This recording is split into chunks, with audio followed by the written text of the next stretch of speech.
আজ আপনাদের একটি আবেগপূর্ণ লেখা পাঠ করে শোনাই। তোমার আসা আর যাওয়ার মাঝখানে। লিখেছেন অভিজিৎ সরকার। তোমার আসা আর চলে যাওয়ার মাঝখানে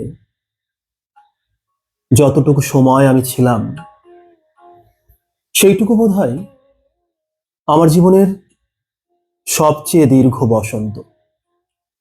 আমি জানতাম তুমি এর আগেও অনেক মানুষের জীবন ছুঁয়ে এসেছো, এটাও জানতাম। হয়তো আমার পরেও কেউ তোমার আকাশে এসে নিজের নক্ষত্র আঁকবে। তবুও তোমাকে ভালোবেসেছিলাম। জানো কেন? কারণ তোমাকে শুধু ভালোবাসিনি, তোমাকে আশ্রয় দিয়েছিলাম। তোমার ক্লান্ত দিনের জন্য আমার বুকটাকে একটুখানি ঘর করে দিয়েছিলাম।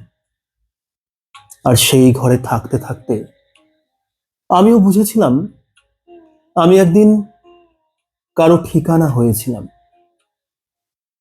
তারপর একদিন তুমি চলে গেলে, ঠিক যেভাবে শীত ফুরিয়ে গেলে মা যত্ন করে দামি চাদরটা ভাঁজ করে আলমারির অন্ধকার তাকে তুলে রাখে, আমিও তোমাকে তেমন করেই মনের এক গোপন তাকে তুলে রেখেছি।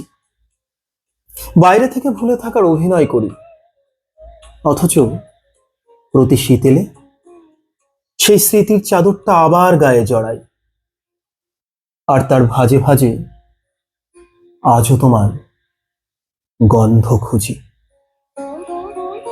হয়তো তুমি চলে গেছো, কিন্তু যেটুকু সময় তুমি ছিলে সেইটুকুতেই তো আমার জীবনের সবচেয়ে সুন্দর ঋতুটুকু থেকে গেছে।